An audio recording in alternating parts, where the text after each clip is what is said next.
Boa noite. Mais uma vez estamos aqui para a leitura do Evangelho segundo o Espiritismo. Vamos elevar os nossos pensamentos a Deus, pedindo aos bons espíritos que nos assistem a proteção e o amparo.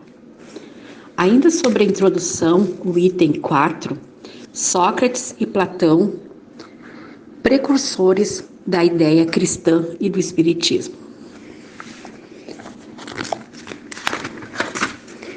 Do fato de haver Jesus conhecido a seita dos essênios, fora errôneo concluir-se que a sua doutrina aureou-se a ele dessa seita e que, se houvera vivido noutro meio, teria professado outros princípios.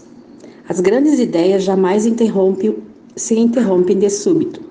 As que se assentam sobre a verdade sempre têm precursores que lhe preparam parcialmente os caminhos.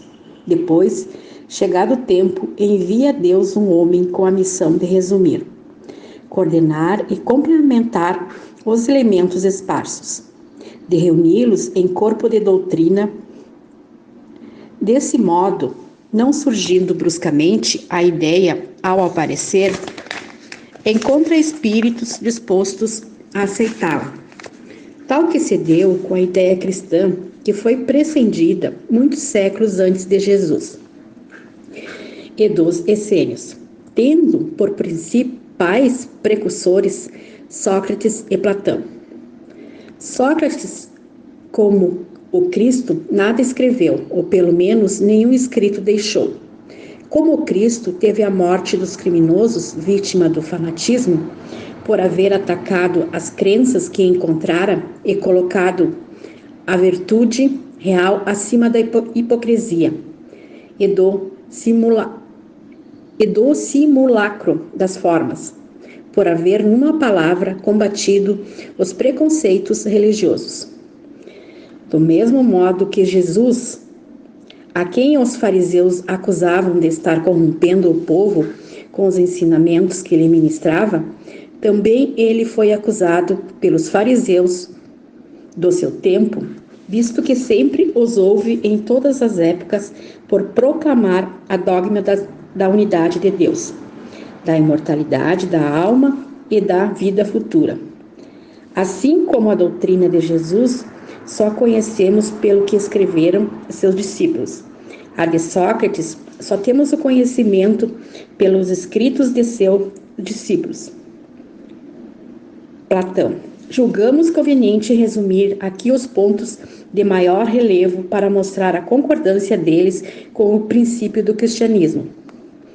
Aos que consideram esse paralelo uma profanação e pretendam que não pode haver paridade entre a doutrina de um pagão e a de Cristo, diremos que não era pagã a de Sócrates, pois que objetivava combater o paganismo, que a de Jesus, mais completa e mais depurada do que aquela. Nada tem a perder com a comparação. Que a grandeza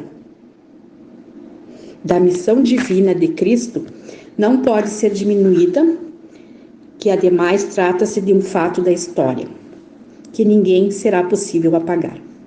O homem ha chegado a um ponto em que, para encará-la, tanto pior para os que não ousam abrir os olhos, chegou o tempo de que se consideravam as coisas do modo amplo e elevado, não mais do ponto de vista mesquinho e acanhado dos interesses de seita e de castas.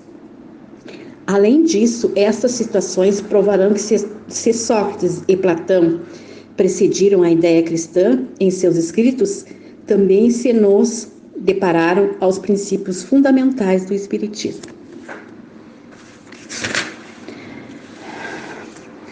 Bem, meus irmãos, podemos perceber que já na antiguidade, o clarão dessas verdades eternas, E só que fica aquela pergunta, quem foi Sócrates e Platão?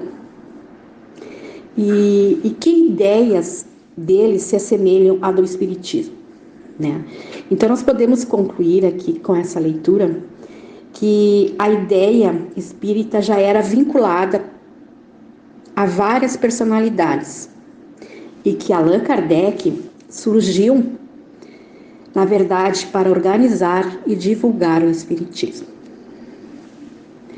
Agora, vamos fazer um encerramento.